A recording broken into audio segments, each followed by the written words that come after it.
Minecraft time!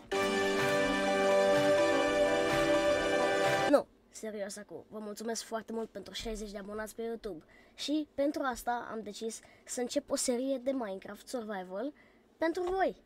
Vă mulțumesc foarte mult, haideți să trecem la clip. Ok, haideți să creăm și lumea. Am intrat la servere din greșeală, create new world, îi punem add then land, așa, game mode survival, așa, o să bag și cheats-urile în caz că se întâmplă ceva, și haide să se creeze.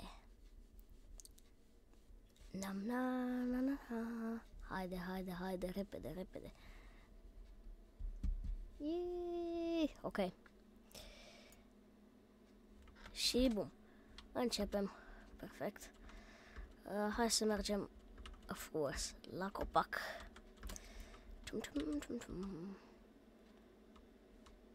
La fel ca orice început de lume pe Minecraft. Așa. Spargem copăcelul frumos. Așa. Așa. Iu. Bun. Să punem asta jos aici. Ne facem niște stick-uri. Un pickaxe. Așa. Și un axe. Perfect. Haide să luăm niște stone.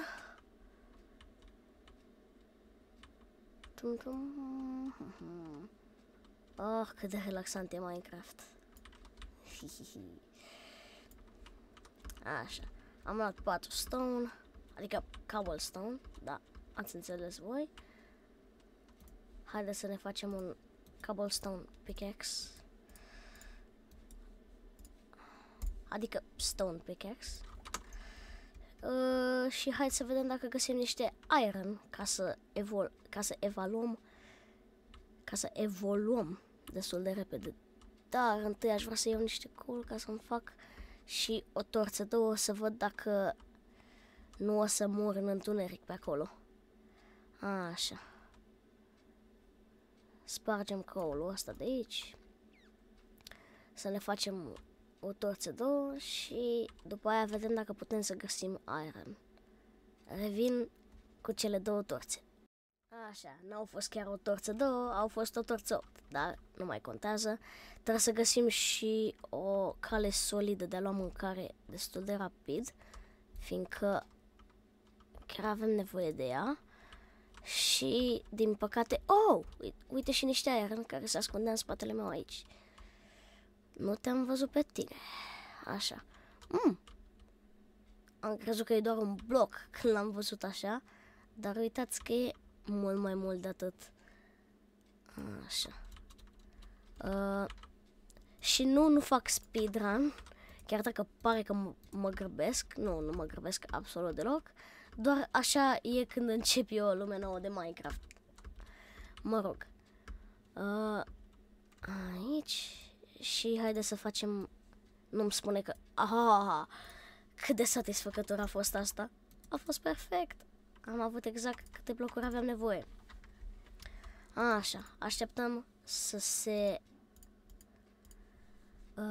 facă în iron ingot și o să mă întorc cu iron ingoturile. S-a prăjit și ironul, după cum vedeți. Hai să-l luăm și suntem gata să ne facem un iron pickaxe. Ui! Așa. De ce mai mult de atât poți să ai nevoie? Ok. Isn't it an iron pick? It is indeed an iron pick. Ok. O să vreau să merg aici jos și să încep să minez în direcția asta. Poate mai găsim ceva, nu știu. Hai să vedem. Până atunci trebuie să găsim și cumva să facem rost de mâncare. Stați așa să văd dacă Programmer Art. Și Better Leaves. și programmer art să-l bag eu la loc după, dar haideți să nu fac asta on camera. Gata, hai să vedem. Torțele, nu știu ce au de numer, dar mă rog. Adică vreau să fie lumină când le țin în mână, dar nu știu ce au și nu mai țin minte cum să le repar. Am găsit și niște coal aici.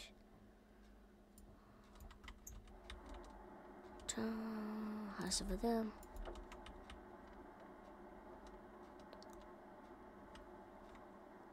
Așa. După ce luăm coalul ăsta, sper să găsim și iron sau altceva. Chiar diamante, dar nu suntem la diamond level, nu e nicio șansă să găsim diamante aici. Absolut nicio șansă. Asta a fost atât de nesatisfăcător. Ok. Revin! Nice! E cam terrifying, dar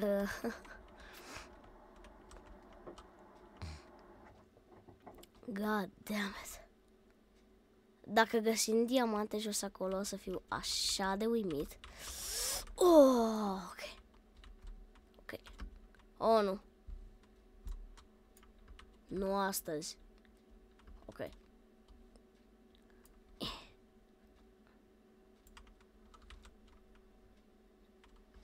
Ok.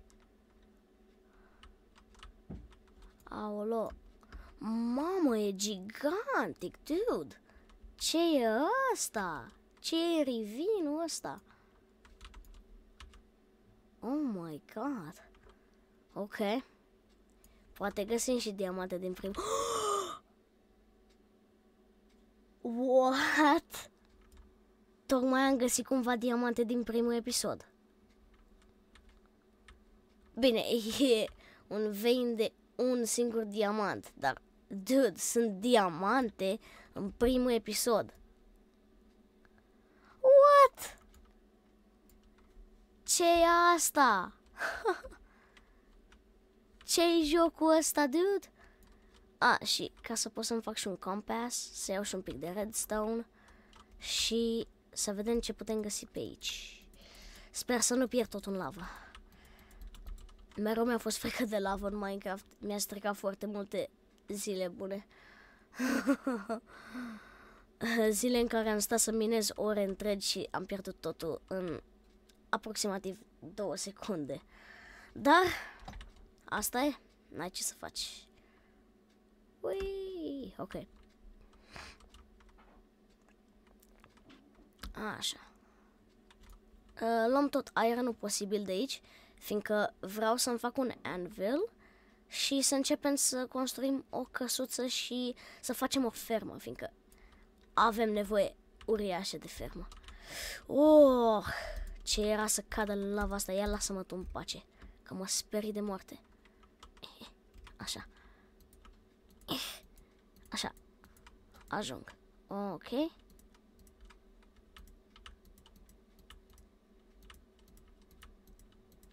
Așa. Poate mai găsim diamante. What? Ok, hai să vedem.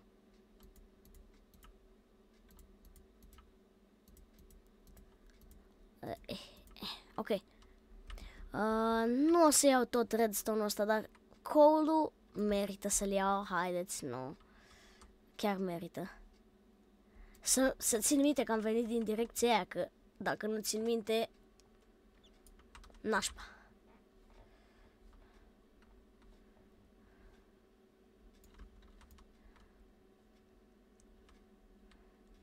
Așa. Trebuie să fac rost de un pat immediately. Fiindcă nu vreau să mă bat cu monștri, mai ales când sunt la început, fără niciun pic de... Oh my god! Pleacă de lângă mine! Pleacă de lângă... Jesus Christ!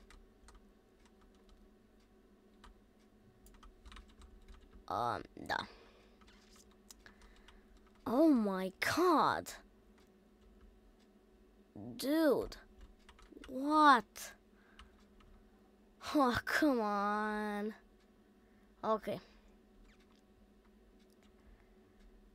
Haideți să ne găsim calea înapoi afară. Ui, că sigur mă țin minte. Finally. E noapte. Da. Deci avem un diamant, 31 iron, 5 iron ingot, care l-am luat de acolo, 51 coal și nu foarte multe blocuri, honestly. Ceea ce nu e foarte bine, fiindcă exact de blocuri avem nevoie în momentul ăsta. Pentru a mă proteja, desigur, de monștri. Așa. Aici vom sta până când se va face zi. Ok, am stat aici vreo 10 minute. Sper să fie zi. Și deja aud monștri ca, deci chiar cred că e zi. Da, perfect. Așa. Ce naiba se întâmplă cu frunzele astea?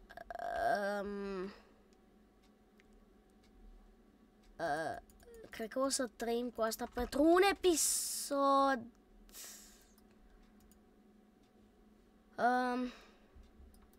Ok. Și mi s-a blocat Minecraft-ul. Ok. Foarte bine că suntem foarte aproape, fiindcă n-am vrut să pierd diamantul ăla cu niciun preț.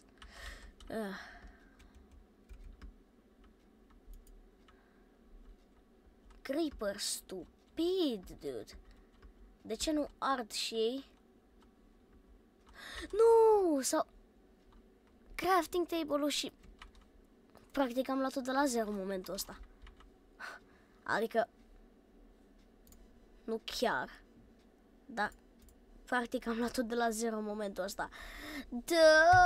Da. Mi-a distrus tot creeper-ul ăla. Ok. Cel mai enervant lucru din viața mea. Creeperii sunt asta. Acum trebuie să-mi reorganizez inventarul, ceea ce nu pot să fac, fiindcă n-am chef în momentul ăsta. Trebuie să iau iar lemn și frunzele astea arată oribil. Și da, știu, acolo spune incompatible, dar da, arată oribil. Și doar episodul ăsta o să le țin, promit, fiindcă arată Jesus Christ. Ok, nu o să țin asta mai mult de un episod. Zici că e cobblestone în copacul ăla. What? Ok, deci arată oribil frunzele astea, dar în afară de frunzele astea mai avem și altele de făcut, fiindcă nici măcar nu avem un pat. Dar ce o să vreau să fac e, după ce iau totul de la început, este să îmi fac un campus, fiindcă vreau să mă duc să explorez, adică să mergem să explorăm, nu doar eu, fiindcă sunt și împreună cu voi. Și acum mi-am dat seama că aveam stick-uri deja. Iron ingoturile mele. Stai, de ce am nevoie de... Ce vreau să fac aici? Da. Vreau să fac un furnace. Am uitat ce vreau să fac. Uite și iron ingoturile, perfect. E bine că nu le-am avut atunci, că le foloseam degeaba. Am nevoie de 8. Chiar mai mult. Așa. Am luat destul. Mergem înapoi. Aveam și aici, dar erau doar 4 bucăți. Hai să facem un furnace. Și nu știu ce s-a întâmplat cu texture pack-ul de la începutul episodului, chiar nu înțeleg. E foarte glitchuit și dispare, deci nu mă întrebați, fiindcă n-am absolut nicio idee. Așa. Și ce vreau să fac e să încerc să fac un pat. Și avem calea perfectă, mă scuzați. Sau De fapt, nu trebuie să fim așa de brutali. Avem tot ce trebuie. Așa era, nu? Da. Cheers. Deci că am spus cheers. Da, nu o să spun cheers, fiindcă pentru ele nu e cheers deloc. Așa. Le-am chelit și acum hai să facem un pat. Și să nu mai zic că avem nevoie și de mâncare și asta va fi o mică problemă, fiindcă nu prea am de unde să o iau la început. Asta e cel mai complicat lucru la început. N-am de unde să iau mâncare și perfect pot să fac și un blue bed. Fiindcă îmi place culoarea albastră. Așa se făcea? Da. Perfect. Deocamdată totul o să se întâmple aici. Aici va fi master room-ul. Și nu o să fac mai mult decât atât momentan.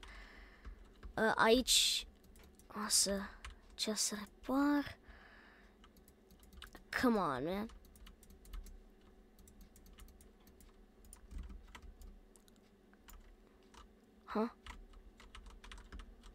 Pentru o secundă a apăruse la loc blocul. Mă rog, arată oribil. Dacă îl las așa, deci nu o să-l las așa. O să fac eu off camera, o să-l repar. Dar nu de asta avem nevoie noi acum. Ia uite-te și pe tine. Nu o să-ți dau în viața mea un emerald pentru un sugarcane. Sau... What? Nici măcar n-am emeralde. De ce ți-aș da un emerald pentru podzol? N-am nicio idee ce e la podzol, dar mă rog. Până la urmă trebuie să omorâm o oaie. Pentru că avem nevoie de o sursă stabilă de mâncare. Și asta momentan e cea mai stabilă sursa noastră de mâncare. Ceea ce nu e bine, fiindcă nu vreau să omor nimic. Niciun animal. Nu-mi place să omor animale. Nici măcar în Minecraft. O să am nevoie să prăjim asta repede. Pleacă de aici, te rog. Nu îmi face viața mai grea. Dă-te de aici. N-am nevoie de tine. Pleacă de aici. Că îți dau cu ăsta în cap. Îți dau cu ăsta în cap. Pleacă de aici. Pleacă de aici. Așa. Așa, gata. Să punem ăsta la loc. Ca să nu vă luați trigger. Glumești cu mine? Ok. Seeds. A seedy place. Ok. Hai să luăm 2 stick-uri și să începem să facem o mică fermă. Uite aici. O să am nevoie de un bucket. Și nu înțeleg de ce am făcut asta înainte să... Tocmai am făcut asta cu shears. Ok.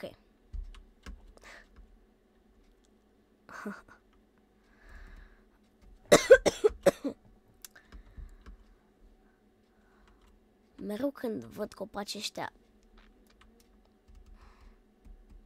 și tocmai am uitat că am nevoie de un bucket pentru asta. Rapid pot să și plantez asta ca să iau și achievement-ul. Chiar dacă nu ne vom baza pe achievement-uri, tot am putut să fac asta și cred că chiar crește când e pus aici, chiar dacă nu are apă, doar că crește foarte încet. Așa că mai bine luăm niște apă, punem acolo niște apiță și foarte bine și foarte ușor o punem acolo și ne facem o mică fermă de începător. Yay! Arată bine. Tocmai am crezut că o să fac ce cred că ați crezut și voi. Că o să-mi stric o bucată din fermă și o să-mi iau trigger. Ok. Vreau să iau mai multe seeds-uri, de asta fac asta. Come on! Așa. Come on! Așa. Gata. Hehe.